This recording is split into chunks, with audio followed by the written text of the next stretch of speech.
First question is, what is an equation of the line whose graph is shown? All right. So all of these are your equations, and this is your graph over here. All right. So first thing you got to look for is you have to look for your y-intercept. All right. So where this line, which is the y-axis, and the line that's drawn meet, to be a little more precise. So this is the drawn line, and this is your default y-axis, and they meet in the middle. And what number represents that middle point? 0.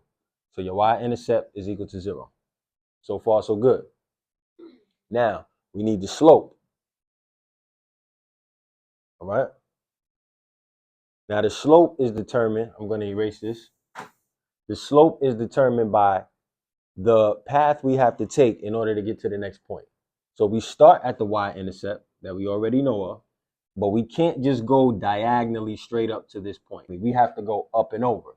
Or if the line was going down, we had to go down and over to the right. Okay? So in order to get to this next point, we have to count. From this y-intercept, I'm going to go up how many? 1.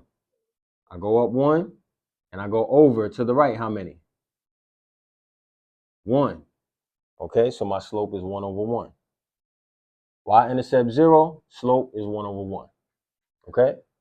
Now, I have these two key pieces of information. I take this and I have to put it into slope-intercept form. All right? Y equals mx plus b. Remember, we call it slope-intercept because the m is your slope or represents your slope. The b represents your y-intercept. Y-intercept is 0. So I'm going to put a 0 here. Okay? What's my slope? You know that 1 over 1 is equal to 1. Okay? So my slope is 1.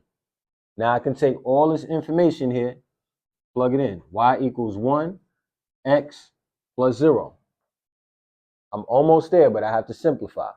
But y equals 1x. 1x, do I have to put the 1 in front of the x? Nah, it's not going to change anything. So I can go y equals x. Do I need to put the 0 down there? Plus 0 change anything? No. My answer would be y equals x. And that's this here. Y equals x.